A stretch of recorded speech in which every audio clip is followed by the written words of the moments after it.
Voilà, j'aimerais ouvrir les Écritures avec vous. Rassurez-vous, je ne serai pas long parce que j'aimerais vraiment qu'on puisse prier ce soir. Nous sommes venus pour prier. Vous êtes venus pour prier? Amen, gloire à Dieu. On va faire une lecture dans le livre d'Exode, chapitre 17, verset 8.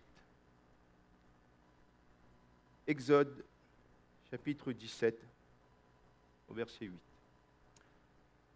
Amalek vint combattre Israël à Réphidim. Alors Moïse dit à Josué, « Choisis-nous des hommes, sors et combat Amalek. Demain je me tiendrai sur le sommet de la colline, la verge de Dieu dans ma main. » Josué fit ce que lui avait dit Moïse pour combattre Amalek, et Moïse, Aaron et Hur montèrent au sommet de la colline. Lorsque Moïse élevait sa main, Israël était le plus fort. Et lorsqu'il baissait sa main, Amalek était le plus fort. Les mains de Moïse étaient fatiguées. Ils prirent une pierre qu'ils placèrent sous lui et il s'assit dessus. Aaron et Hur soutenaient ses mains, l'un d'un côté, l'autre de l'autre. Et ses mains restèrent fermes jusqu'au coucher du soleil. Et Josué vainquit Amalek et son peuple au tranchant de l'épée. Amen. Josué vainquit Amalek et son peuple au tranchant de l'épée. Avant de commencer ce message ce soir, j'aimerais te dire, mon frère, ma sœur, quel que soit l'adversaire que tu rencontres, il sera vaincu. Parce que nous sommes plus que vainqueurs. Nous sommes le peuple du Dieu vivant. C'est cette réalité que nous devons saisir ce soir. Notre Dieu est le Dieu qui combat pour nous. C'est lui qui nous fait triompher. Qu'importe l'adversaire, qu'importe l'épreuve, c'est lui qui nous rend plus que vainqueurs. Amen. Voilà la situation du peuple. Nous savons tous, le peuple était pendant 430 ans dans l'esclavage en Égypte. Dieu a vu la souffrance du peuple. Dieu a fait sortir le peuple d'Égypte. Le peuple a vu des grands miracles devant cette mer rouge. Le Seigneur va ouvrir la mer. Ils vont traverser à sec. L'Éternel va faire tomber du ciel la manne, des cailles, de la nourriture pour le peuple. Le peuple arrive dans ce désert. Il y a cette promesse pour eux d'arriver jusqu'au pays, jusqu'à la terre promise, Canaan, le pays où coule le lait et le miel. La promesse de Dieu pour ce peuple. Et là, ce peuple se trouve dans le désert de Sin, à Réphidim. Et il commence aussi à se plaindre parce qu'il n'y a pas d'eau. Dieu dit à Moïse, frappe avec ta verge le rocher, et je donnerai de l'eau à ce peuple. Notre Dieu est le Dieu qui pourvoit, même dans le désert. Il est fidèle. C'est ton assurance ce soir, lorsque tu es le peuple de Dieu, lorsque nous sommes le peuple de Dieu, lorsque tu es enfant de Dieu, lorsque tu es serviteur, servant du Dieu Tout-Puissant. Même dans le désert, il est là, il pourvoit. Et voilà la situation du peuple. Se trouve à Réphidim. Vous savez, en hébreu, Réphidim, cela veut dire le lieu du repos, le séjour du repos. On aime tous se reposer, n'est-ce pas? Il y a de ceux qui peuvent voyager, c'est une grâce de Dieu, pour prendre du repos. Ceux qui travaillent, qui prennent du temps de congé pour se retrouver en famille, pour se reposer. Là, dans le désert, dans cette vallée, dans ce chemin à Réphidim, le temps du repos, le lieu du repos, le peuple a besoin de se ressourcer. Après des années d'esclavage, après ce temps de désert, le chemin est long jusqu'à Canaan. Et ils ont besoin de se ressourcer. Peut-être que pour nous aussi, il y a cette Canaan céleste pour nous, le ciel qui nous attend. Nous sommes sortis de cette Égypte, de ce monde, de l'esclavage, de la domination du diable. Et nous marchons vers le ciel. Et nous sommes peut-être épuisés, fatigués. Et nous sommes comme là dans un temps de repos. Et quelqu'un se dit ce soir, je vais prendre des forces. Je vais me renouveler. Je vais passer du temps là dans le calme, dans la paix. Vous savez, le calme ne dure pas longtemps. Le repos ne dure pas longtemps. Il y a dans ce temps de repos un adversaire qui se présente pour combattre Israël. Amalek vint combattre Israël à Réphidim, dans le lieu de repos. Peut-être que quelqu'un, dans son voyage, dans ses temps de repos, dans les temps où tu t'es mis à part, retiré, mon frère, ma sœur, tu rencontres encore un combat. Tu vois encore l'ennemi qui est là pour se déchaîner contre toi. Dans le lieu où tu es venu pour te ressourcer, te renouveler, peut-être que tu ne comprends pas. Seigneur, tu as permis un temps de repos, un lieu qui est là, comme pour le peuple qui marchait vers Canaan, et nous pour le ciel. Et il y a un adversaire qui est là, Amalek, les Amalécites, qui vient dans ce lieu de repos pour combattre Israël. Et peut-être que tu mènes ce combat dans le lieu où tu t'es retiré. Que faire, mon frère et ma sœur, quand l'ennemi se dresse, quand l'ennemi vient pour nous attaquer? Amalek est l'ennemi dans le temps d'Israël. Comme le diable est pour nous cet ennemi de chaque jour, qui vient pour nous dérouter, qui vient pour nous déstabiliser. Vous savez comment Amalek est venu pour combattre Israël? J'aimerais le lire avec vous dans le livre du Deutéronome au chapitre 25, au verset 17. Deutéronome 25, 17. Voilà ce qui est écrit. « Souviens-toi de ce que te fit Amalek pendant la route lors de votre sortie d'Égypte. Comment il te rencontra dans le chemin et sans aucune crainte de Dieu tomba sur toi par derrière, sur tous ceux qui se traînaient les derniers, pendant que tu étais las et épuisé toi-même. » Là où nous sommes venus pour prendre des forces, l'ennemi surgit et il se manifeste comme par ruse. Amalek vient attaquer par derrière. Il vient combattre ceux qui sont les plus faibles, épuisés. Il vient pour tuer, il vient pour dérober. C'est le voleur. Il vient pour dépouiller le peuple. Il vient pour attaquer les femmes, les plus jeunes, les plus faibles, les plus âgés. Peut-être que ce que tu vis ce soir, mon frère, ma sœur, dans le chemin où tu marches vers ce Canaan, ce pays, ce ciel que le Seigneur nous a réservé, où tu t'es arrêté à un moment pour te ressourcer. Le diable est venu pour détruire au sein de ta famille, là. Peut-être quelqu'un qui était épuisé, qui manquait d'affermissement dans la parole de Dieu. Et l'ennemi est venu pour frapper, pour détruire, pour dérober, pour l'enlever devant toi. Et c'est ce constat que tu fais en ce début d'année. J'aimerais te dire, de la part de Dieu, nous devons combattre. Nous devons mener le bon combat. Quel que soit le lieu où nous nous trouvons, nous devons combattre. Le peuple de Dieu, ce sont des hommes et des femmes courageux. Je crois que vous êtes des hommes et des femmes courageux ce soir parce que vous êtes venus pour prier, pour intercéder, pour porter vos supplications, vos requêtes devant le Seigneur. J'aimerais te dire, de la part de Dieu, le Seigneur attend notre prière, notre combat ce soir. Nous ne devons pas laisser l'adversaire venir dérober, venir détruire dans notre couple, dans notre foyer, nos enfants, nos époux, notre épouse ce soir. Il nous faut nous lever. Voilà ce que va dire Moïse à Josué. Choisis-nous des hommes, sors et combat là, à Réphidim, dans cette vallée, dans ce chemin. Il nous faut combattre. Vous savez, dans ce contexte, il va y avoir deux combats. Combat dans cette vallée et un autre combat que nous allons voir dans quelques instants. Ce combat-là était un combat physique. Combat de Josué et du peuple contre Amalek. Certainement, il y a eu des pertes. Certainement, certains sont morts. Certainement, il y a eu des coups, des échanges de coups. Mais Josué et l'armée étaient là, au combat. Mon frère, ma sœur, peut-être que tu prends des coups. Tu es persécuté, tu es attaqué.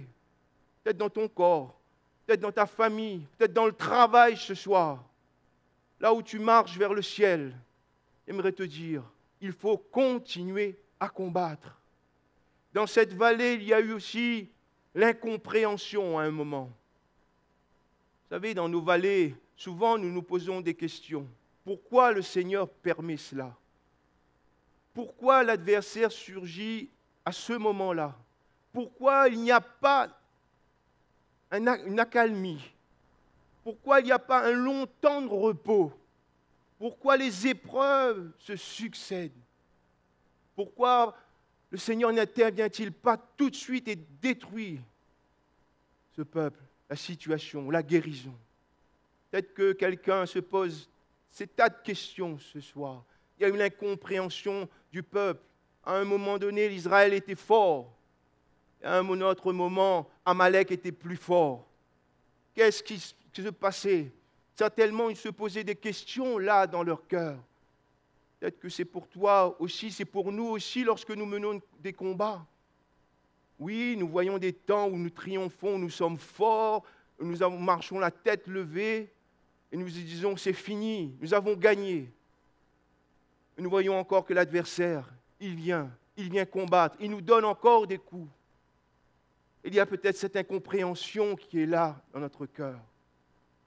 Mon frère, j'aimerais te dire, il nous faut encore combattre, même s'il y a l'incompréhension, même si l'ennemi nous paraît très grand, même si l'ennemi a tout dérobé, pillé, il nous faut combattre.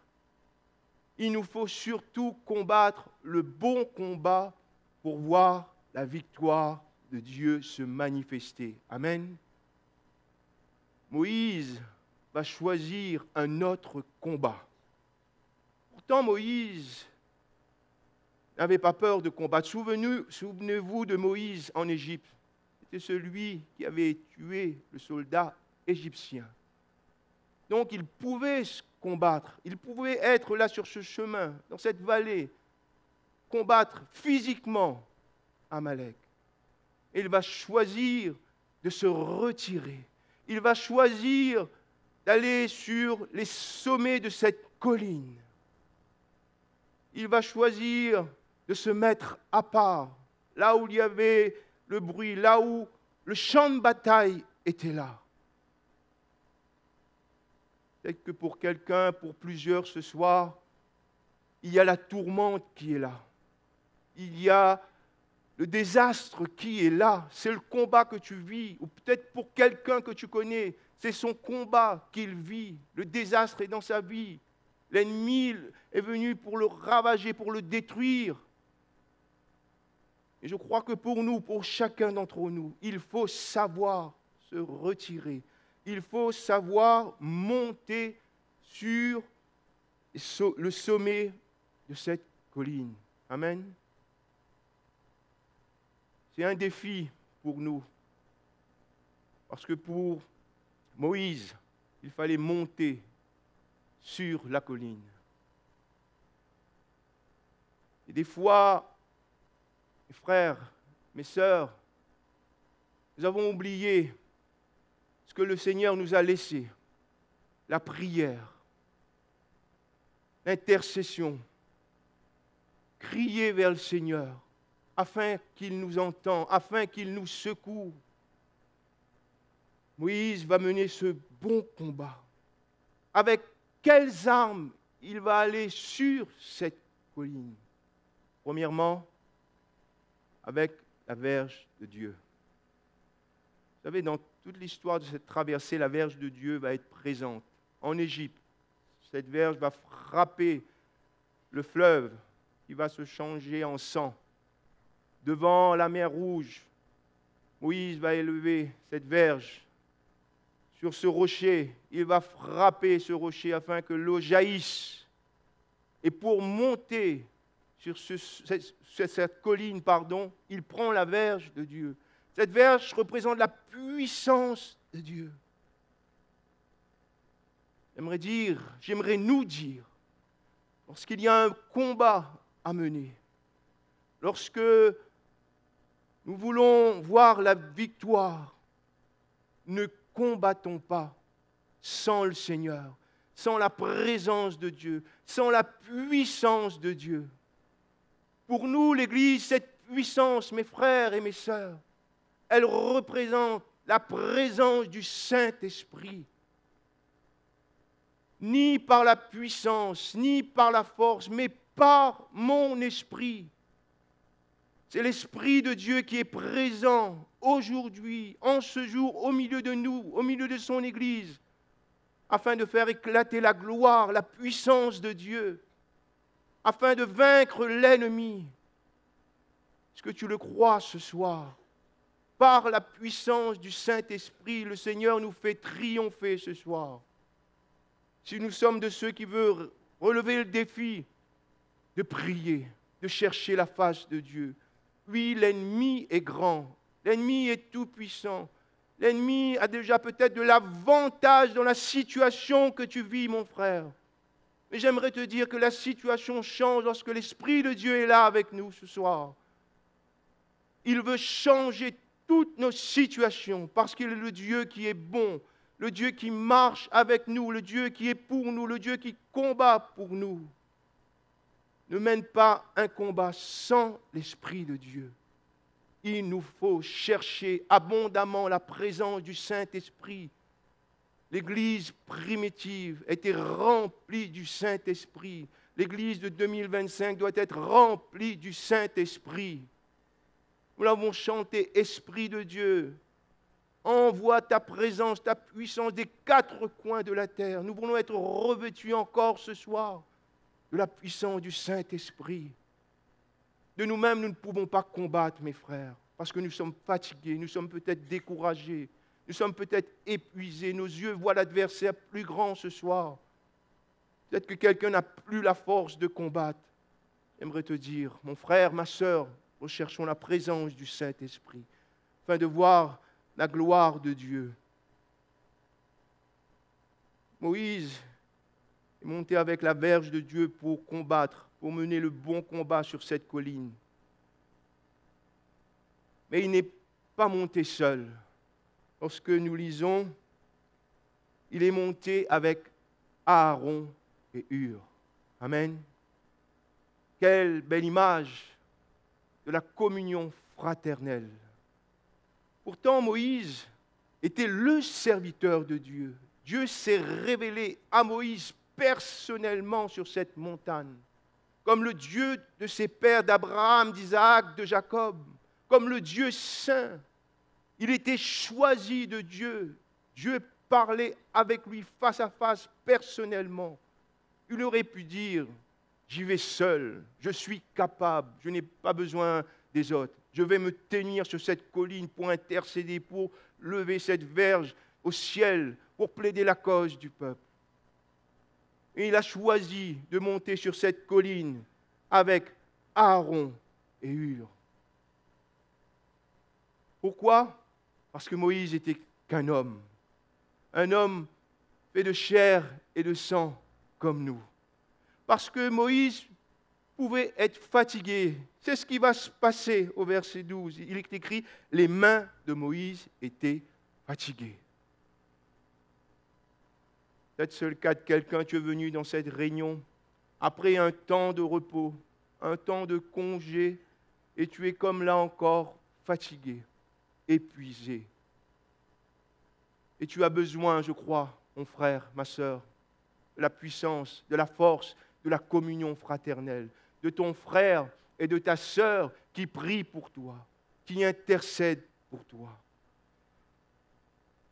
Moïse n'avait plus de force sur cette colline. Il avait besoin d'être soutenu pour tenir. Moïse était un homme de prière. Nous avons des hommes de prière ce soir et nous avons beaucoup de femmes de prière. J'ouvre une parenthèse, dans nos réunions de prière, il y a beaucoup plus de sœurs que de frères.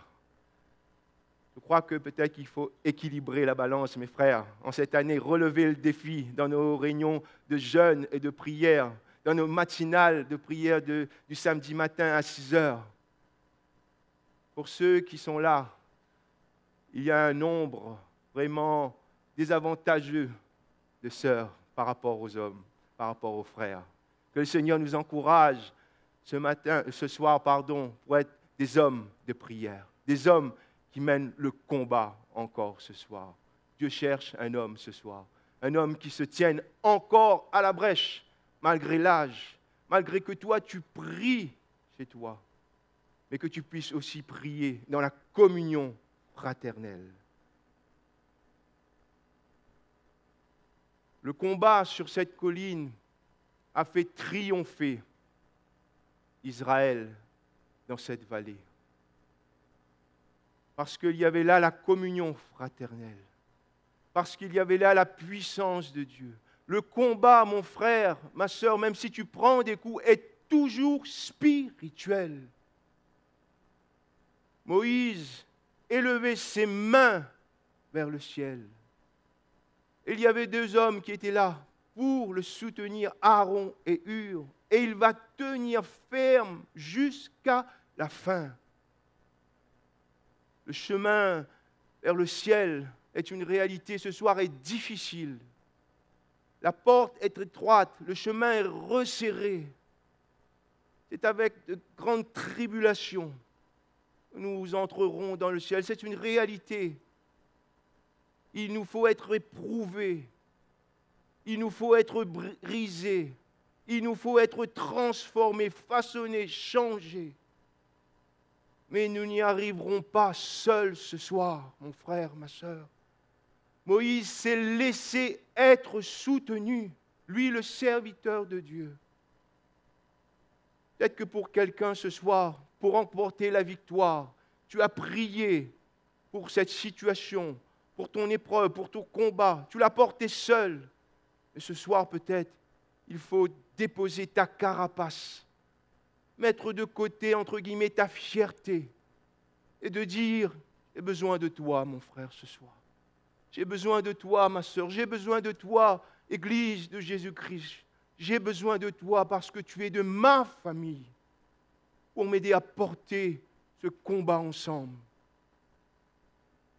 Il y a une bénédiction, c'est écrit, de la parole de Dieu. Lorsque 2 s'accordent pour demander quelque chose au Père, le Père qui est dans le ciel, il nous l'accorde, il nous exauce.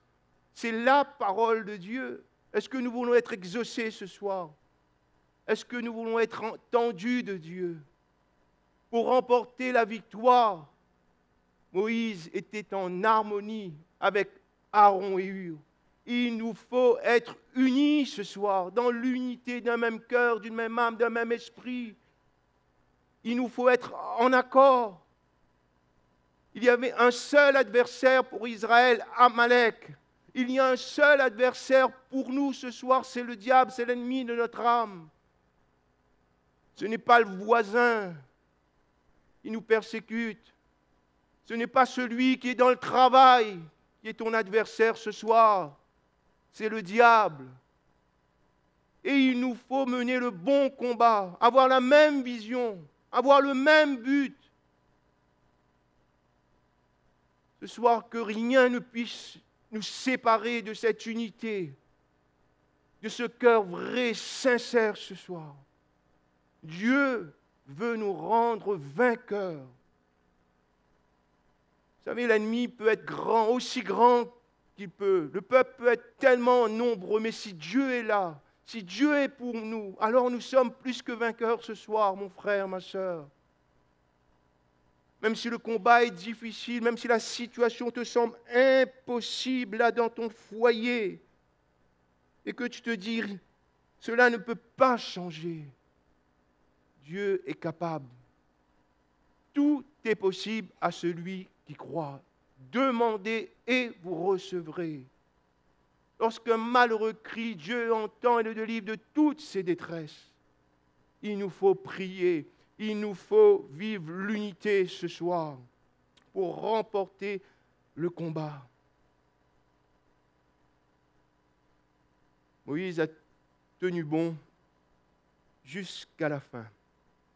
Et il est dit, et Josué vainquit Amalek et son peuple au tranchant de l'épée. Amen. Au tranchant de l'épée. Pour nous, l'épée, elle a cette image de l'épée de l'esprit, de cette parole de Dieu. Là où Jésus a combattu le diable dans le désert, avec sa parole, avec la parole de Dieu. Le diable a pris la fuite devant la parole de Jésus-Christ. Mon frère, ne combat pas avec tes armes. Que nous ne puissions pas combattre avec nos propres armes ce soir. Que nous puissions combattre dans la prière, dans la communion fraternelle, avec la parole de Dieu. Amen. Josué vainquit Amalek et son peuple au tranchant de l'épée. Nous triomphons, l'Église de Jésus-Christ, par la parole de Dieu. Sommes-nous toujours remplis de la parole de Dieu? Sommes-nous toujours nourris comme un enfant à son jeune âge de la parole de Dieu, afin de mener le combat, afin de tenir jusqu'au bout ce soir? Dieu veut nous faire triompher dans nos vallées. Si nous nous tenons sur le sommet de nos collines, si nous nous retirons pour nous tenir dans la prière, si nous cherchons la bénédiction dans la communion fraternelle, si nous sommes animés de la parole de Dieu, alors le Seigneur, il veut nous rendre plus que vainqueurs ce soir. Oui, l'ennemi a dérobé. Oui, l'ennemi est venu sur ce temps de repos où tu es là pour te ressourcer, pour prendre des forces, pour te combattre ce soir. Mais j'aimerais te dire, ce n'est pas fini. Dieu veut agir dans ta situation, dans ton problème. Notre Dieu est plus que vainqueur. Le but n'est pas ici. Le but n'est pas que tu t'arrêtes dans ton désert ce soir. Il te faut aller jusqu'au bout. Il nous faut aller jusqu'au bout, mes frères et mes sœurs, jusqu'au ciel. Cette promesse, c'est pour nous. Il nous faut avoir les regards fixés vers le ciel. Si Moïse a plaidé pour Israël, nous avons quelqu'un qui plaide pour nous au ciel auprès du Père. C'est Jésus-Christ. Il est notre avocat. Et là où nous sommes, dans nos vallées, dans nos difficultés, dans nos déserts, c'est lui qui plaide notre cause auprès du Père pour nous. C'est cette réalité pour chacun d'entre nous ce soir. Que nous puissions saisir la présence de Dieu, sa parole, la puissance du Saint-Esprit. Et que nous soyons réveillés ce soir pour mener le bon combat dans la prière, afin de voir la gloire de Dieu. Amen. Gloire à Dieu.